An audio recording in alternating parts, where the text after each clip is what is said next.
नमस्कार सभी को। आप सभी का आपके अपने इस YouTube चैनल पर हार्दिक स्वागत है। आज हम कक्षा 5 की जो हिंदी अभ्यास पुस्तिका है उसका अध्याय नंबर 1 जो हम भारत के भरत नाम से है, ये कविता आपके सामने प्रस्तुत कर रहे हैं। तो शुरू करते हैं आज की कविता। हम भारत के भरत खेलते शेरों की संतान से, कोई देश नहीं दुनिया में बढ़कर हिंदुस्तान से। इस मिट्टी में पैदा होना बड़े गर्व की बात है, साहस और वीरता अपने पुरखों की सौगात है। तो इसमें क्या बताया गया है कि इसमें हम भारत के भरत, जो भरत हैं शूरवीर हैं, भारत के जो नवयुवक हैं वो शेरों की संतान से खेलते हैं, मतलब मुसीबत कार्यों जो वीरतापूर्ण कार्य हैं उनको वो पूरा करते हैं। संतान का अर्थ होता है औलाद, कि शेरों की संतान से तो वही खेलेगा जो वीर और साहसी होगा। कि यहाँ अपने देश का गुणगान किया गया है कि इस भारत देश की मिट्टी पर पैदा होना ही व्यक्ति के लिए सबसे गर्व की बात है। वो सभी यही सोचते हैं कि हम भारत माँ की मिट्टी पर जन्म लें। इस मिट्टी की क्या खास बात है, यहाँ साहस और वीरता देखने को मिलती है।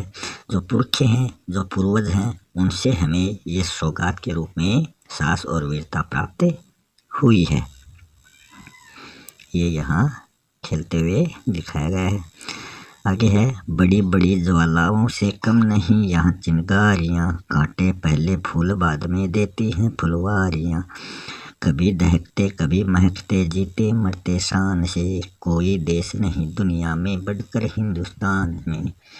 तो यहाँ हिंदुस्तान की विशेषताओं को प्रकट करते हुए बताया गया है कि यहाँ बड़ी बड़ी ज्वालाओं से कम नहीं है चिंगारियाँ, कि यहाँ बड़ी बड़ी मुसीबतों से लड़ने के लिए यहाँ के जो व्यक्ति हैं, भारतवासी हैं, वो हमेशा तत्पर रहते हैं।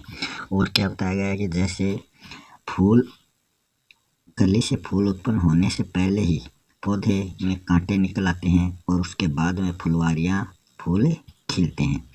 कभी दहकते कभी महकते जीते मरते शान से, कि यहाँ के जो लोग हैं, जो वीर पुरुष हैं, वो दहकते अंगारों पर चलने के लिए साहस रखते हैं और अपने प्राणों का बलिदान करने के लिए हमेशा तत्पर रहते हैं।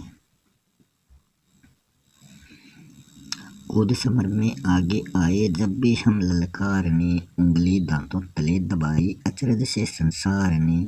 सदियों से बनते आए हैं हम पन्ने इतिहास के, त्याग और बलिदान हमारे वर्थ हैं 12 मास के। जब भी निकला हीरा निकला यहाँ किसी की खान से, कोई देश नहीं दुनिया में बढ़कर हिंदुस्तान से। तो यहाँ हिंदुस्तान की तुलना अन्य देशों से करते हुए यह बताया गया है कि किस प्रकार अन्य देशों में अपना हिंदुस्तान अग्रणी है।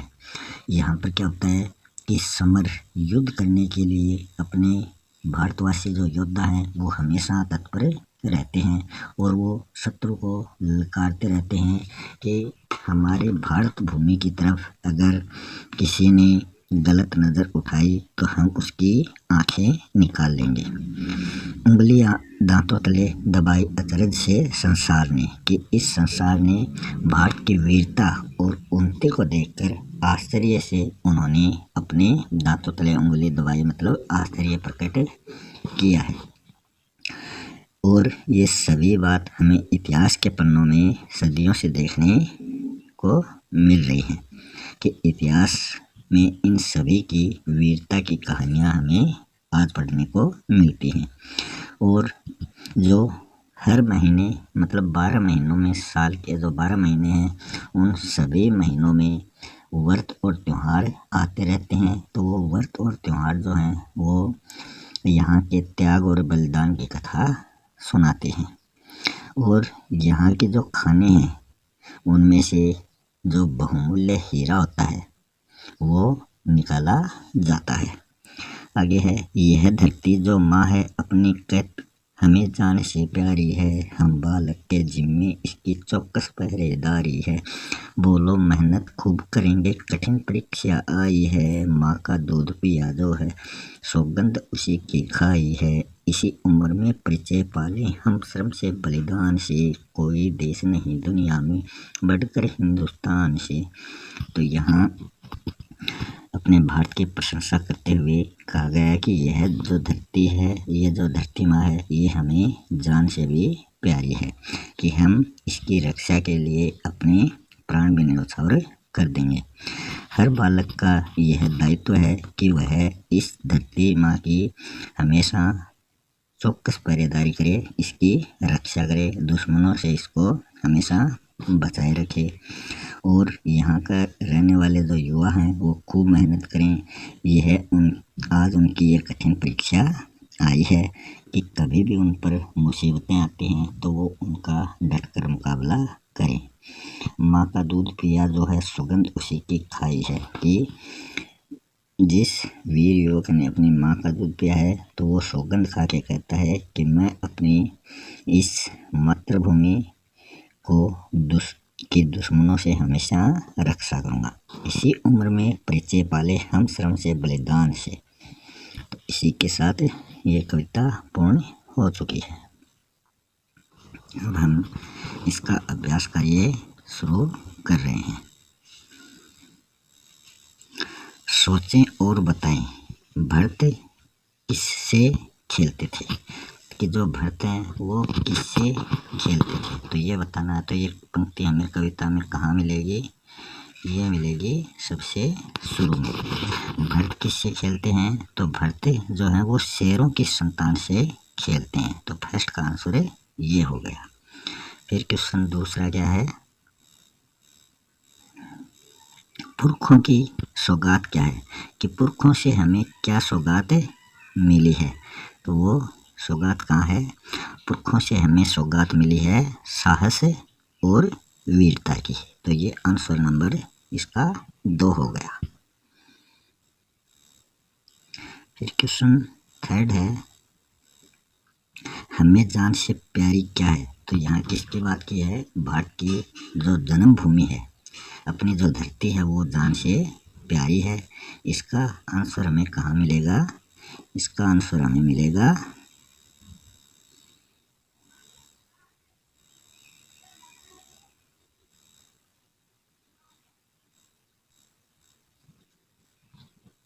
थर्ड का आंसर है जान से प्यारी क्या है? अपनी धरती माँ जो है वो जान से प्यारी है। ये थर्ड नंबर का आंसर हो गया। अब आगे क्या है? आगे सही उत्तर के शब्द का क्रमाक्षर छांटकर कोष्टक में लिखना है। सौगात का अर्थ क्या होता है? तो सौगात का अर्थ होता है उपहार। तो यहाँ से इस कोष्टक में आ जाएगा। से इसका राइट आंसर है। एक वर्ष में महीनों की संख्या कितनी होती है? तो एक वर्ष में 12 महीने होते हैं। तो इसमें भी क्या आ जाएगा? से आ जाएगा। अंग्रेजी महीनों के अनुसार पहला महीना जनवरी और अंतिम महीना दिसंबर, और हिंदी महीनों के अनुसार पहला महीना चैत्र और अंतिम महीना फाल्गुन। इस कविता में वो पंक्तियां छाट कर लिखो जिनका अर्थ ये है। तो ये आप कविता से देखकर छाट सकते हैं। हमारे लिए सबसे अधिक गर्व की बात क्या है? हमारे लिए सबसे अधिक गर्व की बात इस धरती माँ पर जन्म लेना ही है। तो ये किस आंसर कहाँ मिलेगा? गर्व की बात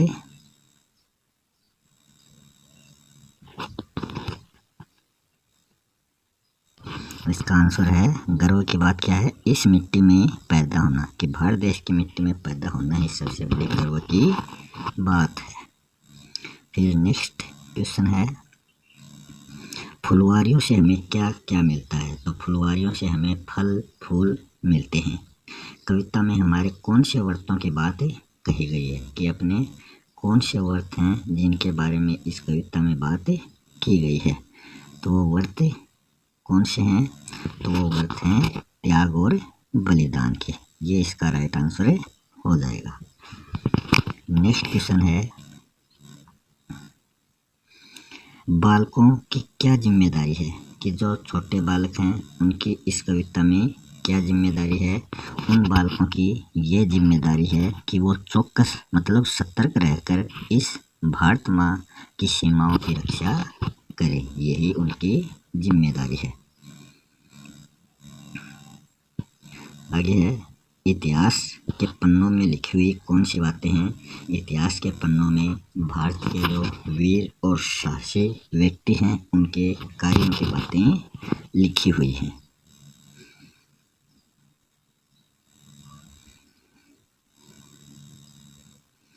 आगे है, निम्नलिखित शब्दों को एकवचन रूप में लिखना है। तो यहाँ बहुवचन दिया गया है, जिसमें एक संख्या का बोध होता है वो एकवचन, जिसमें एक से अधिक संख्या का बोध होता है वो बहुवचन। तो ये सभी बहुवचन में दिए गए हैं, इनको एकवचन में लिखना है।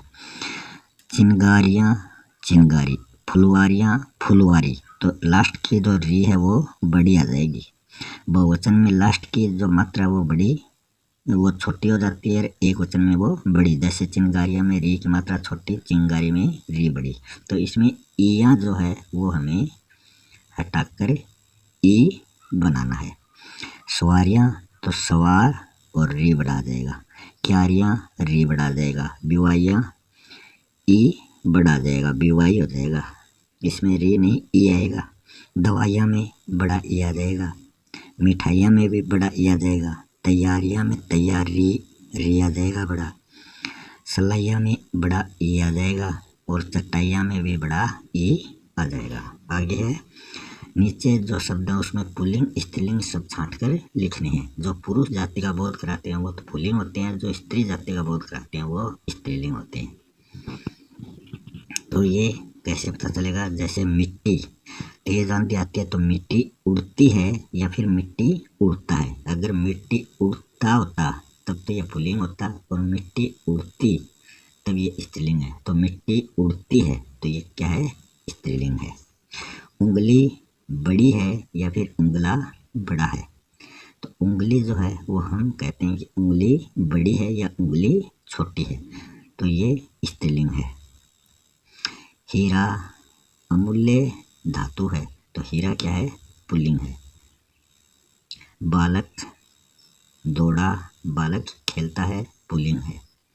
परीक्षा आई या परीक्षा आया, तो परीक्षा आई ये स्त्रीलिंग है। दूध पिया या दूध पी, तो दूध पिया जाता है ये पुल्लिंग है। तो इसमें परीक्षा, उंगली, मिट्टी ये 3 स्त्रीलिंग है। हीरा, बालक, दूध पुल्लिंग है। बस ये इतने ही इसमें क्वेश्चन आंसर है।